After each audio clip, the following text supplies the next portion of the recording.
Students, अब तक हमने डिस्कस किया था कि एजेंसी क्या है और एजेंसी का किस तरह से हम टेस्ट कर सकते हैं। अब हम ये डिस्कस करने जा रहे हैं कि एजेंसी का क्रिएशन, एजेंसी का निर्माण किस किस तरीके से किया जा सकता है। Methods of creation of agency, agency को क्रिएट करने के तरीके। उसमें पहला आता है स्पष्ट ठहराव या अधिकार द्वारा, एक्सप्रेस एग्रीमेंट। एक व्यक्ति दूसरे व्यक्ति को अपना एजेंट बना सकता है, इसके लिए लिखित में या मौखिक के अंदर एग्रीमेंट किया जा सकता है। फॉर एग्जाम्पल, एक्स व्यक्ति है, वो कोटा में रहता है, उसका बॉम्बे में मकान है, वो उस मकान को वहाँ पर बेचना चाहता है, वो इस कोविड के टाइम में नहीं जाना चाहता बॉम्बे। तो ऐसी स्थिति में एक्स व्यक्ति बैठा बैठा एक एग्रीमेंट वाई व्यक्ति जो बॉम्बे में रहता है उसके नाम लिखेगा और उस एग्रीमेंट में ये पावर्स देगा कि मेरी ओर से वाई व्यक्ति इस मकान को बेच सकता है, उसको बेचने की पूरी पावर्स है, पैसा इकट्ठा करने की पावर्स है, पैसा मनी कलेक्ट करने की पावर्स है, मनी को सेंड करने की पावर्स है, उसको सारे प्लॉट के संबंध में, मकान से संबंधित सारे काम करने का अधिकार है। ये बात किसी स्टैम्प पेपर पर लिखकर और उसको विटनेस करवाकर, उसको रजिस्टर्ड करवाकर अगर लिखित में कोई एग्रीमेंट उसके नाम से दे देता है तो ऐसी स्थिति में वाई उस मकान को बेचने के लिए ऑथराइज्ड है और वाई उस मकान को बॉम्बे में एक्स के कोटा से जाए बिना वहां पर जाकर बेच सकता है। तो ये एक पावर ऑफ अटॉर्नी कहलाएगी। ये क्या कहलाएगी? पावर ऑफ अटॉर्नी कहलाएगी। और इस पावर ऑफ अटॉर्नी के जरिए भी जो है एजेंसी के क्रिएट की जा सकती है, यानी आप एजेंट क्रिएट कर सकते हो। तो इस तरह से पावर ऑफ अटॉर्नी के जरिए बहुत सारे काम किए जाते हैं। एक व्यक्ति कई जगह नहीं जा सकता, बहुत से काम नहीं कर सकता, तो ऐसी स्थिति में वो पावर ऑफ अटॉर्नी के जरिए अपने कामों का संपन्न कराता है। तो ये इसको हम मुख्तार नामा भी बोलते हैं या मुख्तार आम भी बोलते हैं। और कोई भी व्यक्ति अपने काम को करने के लिए दुनिया भर के मुख्तार आम अपॉइंट कर सकता है। तो इसलिए मुख्तार आम का जो कॉन्सेप्ट है वो ये है। दूसरा है गर्भित ठहराव द्वारा। गर्भित ठहराव के द्वारा भी एजेंट अपॉइंट किया जा सकता है। गर्भित ठहराव का मतलब होता है इम्प्लाइड एग्रीमेंट। आदमी अपने लिखित में कोई ठहराव करने की बजाय जरूरी भी नहीं है, अपने आचरण और व्यवहार से भी ठहराव करता है। इसी तरह आचरण व्यवहार अपनी गतिविधियों के माध्यम से एक व्यक्ति दूसरे व्यक्ति को एजेंट अपॉइंट कर सकता है। अपने आचरण और व्यवहार के माध्यम से भी एजेंट अपॉइंट किया जा सकता है। और ये तीन तरह से होता है। एक तो होता है बाय स्टॉपल या गत्यावरोध द्वारा एजेंसी, या ना इनकार करने से। गत्यावरोध का मतलब होता है इनकार करने से रोकना, इनकार करने से रोकना। फॉर एग्जाम्पल, एक्स व्यक्ति है, एक्स व्यक्ति का माल वाई व्यक्ति बेचता है और ग्राहकों को उसके सामने माल को बेचता भी है, उसका पैसा भी इकट्ठा करता है और पैसा इकट्ठा करके वाई व्यक्ति उस एक्स व्यक्ति को पैसा भी देता है और उसकी ओर से माल परचेज भी करता है।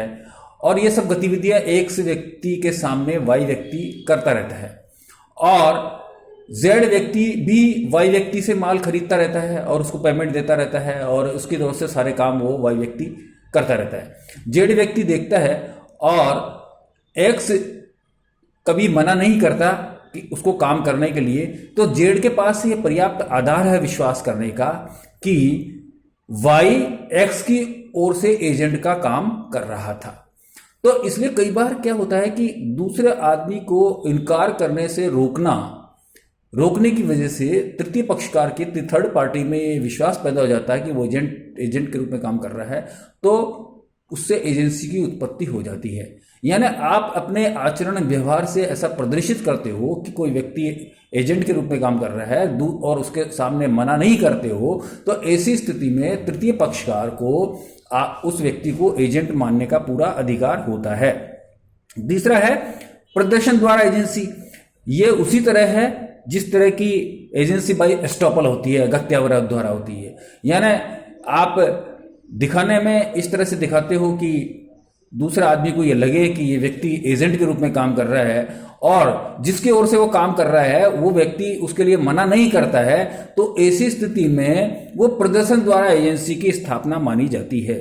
जैसे फॉर एग्जाम्पल, एक व्यक्ति ने अपने नौकर को कोई सामान लेने के लिए कहीं भेजा, अब वो सामान लेके आया और उसका पेमेंट एक्स व्यक्ति देता रहता है, या एक्स व्यक्ति कहता है कि इसको सामान दे दीजिए आप, इसकी सारी मेरी जिम्मेदारी है। तो एक तरह से वो एक एजेंट के रूप में भूमिका निभाना पड़ेगा। प्रदर्शन द्वारा वो दिखा रहा है कि वो उसकी ओर से काम कर रहा है, उसके काम के लिए वो जिम्मेदार है।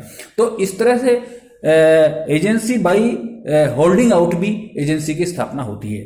फिर है आवश्यकता द्वारा एजेंसी की स्थापना। कई बार ऐसी आवश्यकता पड़ती है कि उस आवश्यकता में न तो एक्स व्यक्ति वाई व्यक्ति को कहता है कि वो एजेंट है, और न वाई व्यक्ति ये कहता है कि आप मेरा मुखिया हो, लेकिन परिस्थितियों का ऐसा योग होता है जिसकी वजह से एजेंसी की स्थापना हो जाती है। फॉर एग्जाम्पल, एक्स व्यक्ति को कहीं बाहर जाना था, उसने वाई व्यक्ति के यहाँ अपनी गाड़ी रख दी कि भाई इसको आप 2-3 रोज के लिए देखभाल करना। अब वाई ने देखभाल की, देखभाल करने के दौरान जो है उस गाड़ी के अंदर कोई इग्निशन हो गया या उसमें आग लगने की कार्रवाई होगी, आग लगने की कार्रवाई होगी, तो वाई ने उसको बचाने के लिए उसके ऊपर 10,000 रुपये खर्च किए और उसको पूरा बचाने का प्रयास किया और उसको बचाया।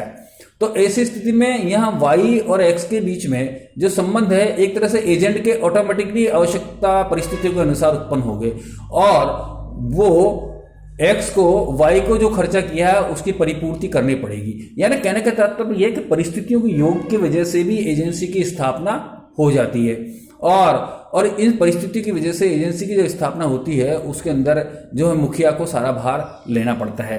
तो एजेंसी की स्थापना न केवल गत्यावरोध के द्वारा होती है, प्रदर्शन के द्वारा होता है, या परिस्थितियों के योग की वजह से भी एजेंसी की स्थापना हो जाती है। फिर अगला है कि एजेंसी की स्थापना का एक नेक्स्ट तरीका होता है कि पुष्टिकरण द्वारा एजेंसी की स्थापना, एजेंसी बाय रेटिफिकेशन। रेटिफिकेशन का तात्पर्य होता है कि एक्स व्यक्ति है, उसने वाई को कभी एजेंट अपॉइंट नहीं किया, लेकिन वाई उसका एजेंट संबंधी सारा कार्य कर रहा है, और करने के पश्चात एक सीमा के पश्चात वो उसके कामों का समर्थन कर देता है। तो ऐसी स्थिति के अंदर वो एजेंट कहलाता है। जैसे फॉर एग्जाम्पल एक्स व्यक्ति है, एक्स व्यक्ति लिखी कोटा के अंदर 2 दुकानें, एक दुकान पर एक व्यक्ति बैठता है, वो व्यक्ति उसकी तरफ से माल भी बेचता है, पैसा भी कलेक्ट करता है, पैसे का भुगतान भी एक्स को देता है, और कभी कभी किसी लोगों को उधार भी दे देता है, उधार को कलेक्ट भी कर लेता है। वो सारे काम करता है एक्स की तरफ से, और एक्स उस सारे काम को स्वीकार कर लेता है अपने आचरण व्यवहार से, अपने एक्ट एंड डीड से, और लेकिन वो ये बात नहीं कहता कि ये मेरे एजेंट के रूप में काम करता है।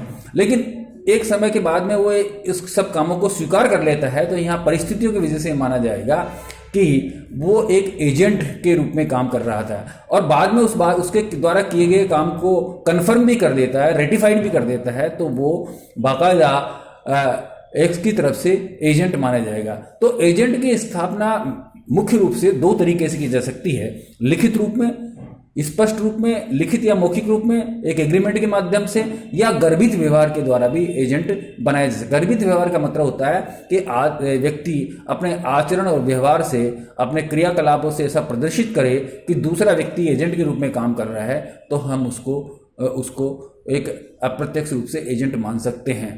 तो एजेंसी की जो स्थापना के तरीके हैं वो मैंने आपको डिस्कस किए। Thank you.